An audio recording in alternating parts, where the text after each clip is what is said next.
on? I'm the top dog in the league, homie. Yeah. Let's speak on it. It's a stretch for anybody to reach on me. Don't reach. Just breathe on it, don't tell them. They gotta know it's me They on know it. it. Won't kick it on me and go for 3 know on you. it. You couldn't guard me with the cleanest armor. know. I got it covered. Yeah. These corners, Yeah. I'm the top dog in the league, homie. That me. Let's speak on it. It's a stretch for anybody to reach on me. Don't reach. Just breathe on it, don't tell them. They gotta know it's me on Can it. I- We don't kick it on in, go for 3 on Can you. I- You couldn't guard me with the cleanest armor. Yeah. I got it covered. Yeah. These corner, Yeah. like, yeah.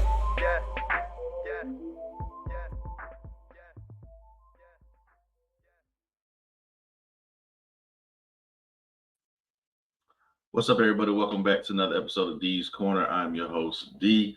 With today's video, we're going to do our Week 4 NFL picks. We're going to go a little depth into each team or each game, why I chose my picks and whatnot. If you have any issues, complaints, concerns, put them down. But do me a favor, don't forget to like, share, and subscribe like it says on the screen.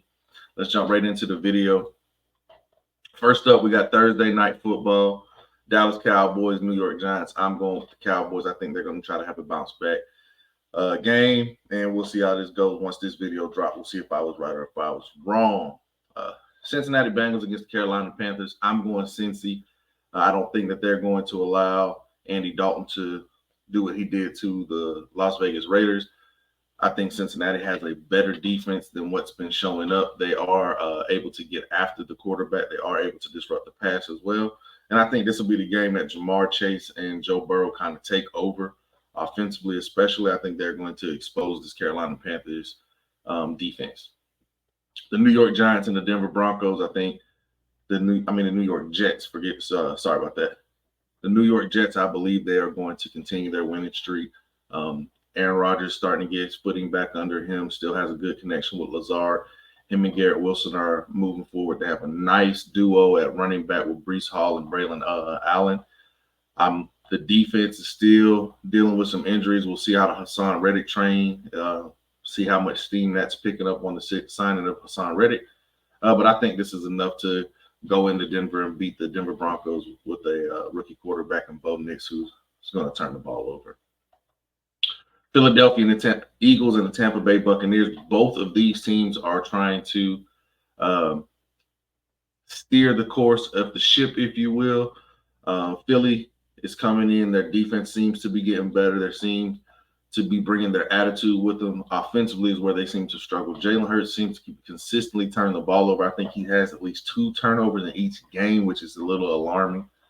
You do have A.J. Brown out.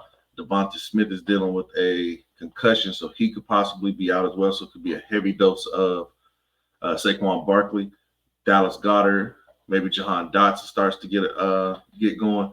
I have the Eagles going. I think Tampa Bay is also dealing with some defensive injuries, especially in their secondary. Mike Evans, I believe, is questionable as well. Tampa does have a solid offense with Baker Mayfield. I almost called him Bo Nix leading the helm. I just think that Philly is catching their groove defensively along that defensive front. Jalen Carter had a hell of a game last week, and I'm anticipating him continuing to build off of last week. The Jacksonville Jaguars and the Houston Texans. I'm going the Houston Texans. I'm not a big fan of Jacksonville. I'm not a big fan of Trevor Lawrence and what he's been in the NFL. C.J. Stroud has quietly struggled.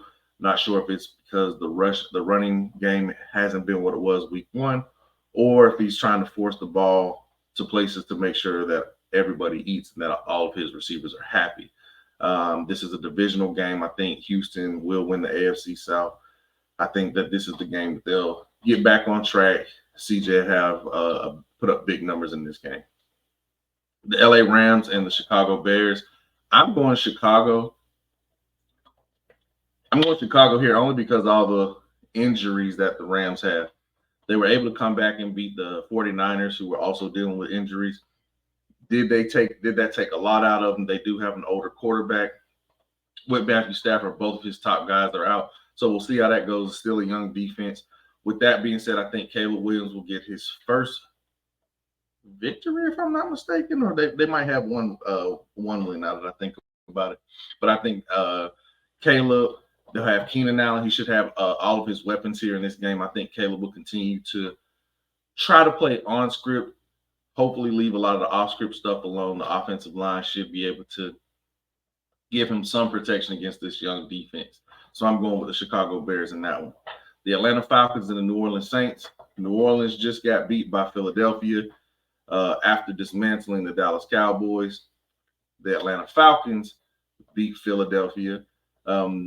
Kirk Cousins seems to be getting his footing back under him. This offense seems to be clicking. They do have a nice, solid secondary, nice, solid defense. Raheem Morris is really putting his spin on this team. So I'm going with the Atlanta Falcons. It's a home game, divisional game. These two teams always play each other tough. I'm going to go a close game with the Falcons winning. Next up, we got Pittsburgh Steelers at the Indianapolis Colts. I'm disappointed in my Colts this year. Anthony Richardson, we're going to have to live and die with the turnovers. He's going to have a big play. He's going to give the ball up. That's just where he's at. The kid is young. He's got to develop. He's got to get that time. He's got to get the playing experience. So as long as he's healthy, I mean, this will be that type of season. We already have a lot of injuries on the defensive front, which is why I'm anticipating the Pittsburgh Steelers being able to run the ball against us with Justin Fields as well as Najee Harris and Jaylen Warren. That defense, T.J. Watt, Minkah Fitzpatrick, Joey Porter Jr. I'm just thinking that AR is going to throw the ball to the Steelers. Anticipating a close game. Should be heavy Jonathan Taylor. It's going to be a physical game. We know what the Steelers are, what type of the organization they are. But I'm going close game, Pittsburgh by 3. The Minnesota Vikings and the Green Bay Packers. I am going to go here with the Minnesota Vikings, which is crazy to say with everything that we have seen out of Sam Darnold. Everything that we've seen out of Sam Darnold throughout his early on in his career. He's now surrounded by a good offensive line, a decent rushing attack, some solid weapons, and he doesn't even have T.J. Hockenson and Jordan Addison still. I'm going Minnesota here. I think this Brian Flores has this defense playing lights out. If Jordan Love does come back, he will be, coming off injury, probably playing with a knee brace. Could be the first time with that. See how rusty he is coming off that. See if he's trusting his footing. So, yeah, I'm going with Minnesota Vikings here, and I think they'll continue to stay undefeated. The Washington Commanders and the Arizona Cardinals, I'm going with the Washington Commanders. I really like what I'm seeing out of Jaden Daniels, the confidence that he's playing with, knowing where to put the football, but his ability to slide when he does break out, not doing too much, not taking on unnecessary hits with his slight frame. I think he's giving the Washington Commanders a good sense of belief that they have their guy. So I think you can see this team really begin to turn it up, and they're going to continue that, beating the Arizona Cardinals. One of my shocking picks here, I got the New England Patriots over the San Francisco 49ers. San Fran's playing with a lot of injuries. The Patriots have a solid defense. I think that defense will be able to bother Brock Purdy, especially with only wide receiver that they're going to have outside of Brandon Ayuk, who seemed to not been present last week, was Juan Jennings. But I don't think that Gerard Mayo is going to allow Brock Purdy to beat him. I don't think they're going to allow Juan Jennings to beat him. I think Gerard Mayo is cut from that Bill Belichick cloth, and I think he's putting his own spin on the Patriot way. So I like what the Patriots are building. Cleveland Browns and the Las Vegas Raiders, I'm going with the Raiders. The Browns have so many injuries. Deshaun Watson's look bad. The Raiders have Max Crosby. Their coach just challenged them all. Some of them making business decisions is what Antonio Pierce said. I'm expecting a different attitude from the Raiders. They're going to get some guys in there that want to play, want to be there, and want to build and get back to what Antonio Pierce wants, and that's the Raider way. Kansas City Chiefs and the LA Chargers, I'm going with the Chiefs. Patrick Mahomes has dominated his conference since being in the AFC West since the moment he took his first snap. Justin Herbert is dealing with ankle injuries. Possibly he might not even play. I'm anticipating a lot of Patrick Mahomes getting things going, getting his wide receivers going. Derwin James is also suspended, so you could also see Travis Kelce finally catch on in the week 4 and see how things are going with that connection. The Buffalo Bills and the Baltimore Ravens, I'm going with the Buffalo Bills. Josh Allen's been playing lights out football right now. He hasn't had an interception just yet. That defense is playing some good football. I think they're going to swarm Derrick Henry and swarm Lamar Jackson. Sometimes I think L-Jack plays a little too fast at times.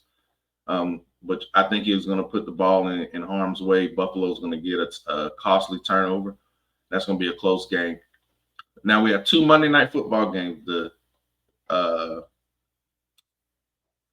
The Tennessee Titans and the Miami Dolphins versus the Seattle Seahawks. The Tennessee Titans versus the Miami Dolphins and the Seattle Seahawks versus the Detroit Lions. Got hella tongue-tied just then. But I have the Miami Dolphins over the Titans. Will Levis, he just consistently does dumb things and turn the football over.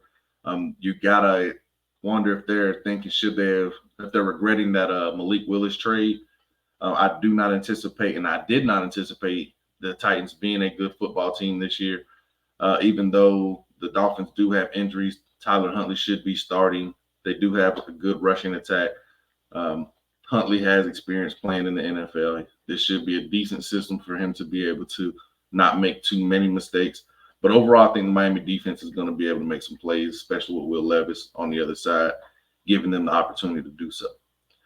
The Seattle Seahawks and the Detroit Lions. I have the Seahawks beating the Detroit Lions in a close game. I just think that the Detroit Lions' young secondary is still meshing. They're still giving up plays. And there's going to be trial by fire. You're going up against DK Metcalf, Jackson Smith-Njigba, and Tyler Lockett. Geno Smith's been playing some solid football. They do have Noah Fant at tight end, so those are some solid weapons going up against a young, inexperienced secondary. So those are my week 4 picks, everybody, man. I hope you enjoyed the video. I know I got tongue-tied quite a few times. All this pressure from these hurricane winds is giving me a real bad headache. My head is rocking right now. Again, do me a favor, man. Like, share, and subscribe. I truly, truly appreciate it. And with all that being said, everybody, y'all have a safe and wonderful day. Spazzing on the beat, they think I'm crazy. Got it under control, babe. You don't want smoke, all you see is the same. LB tapping, keys in making waves. Ayy. Step back, keep your distance. Ain't no telling what I just may do. I've been vibing, minding my business. Throw one up if you can relate to. Said if I ain't got it, I make do. Can't be stuck waiting on a breakthrough. And I don't need everybody praying for me. Ain't no telling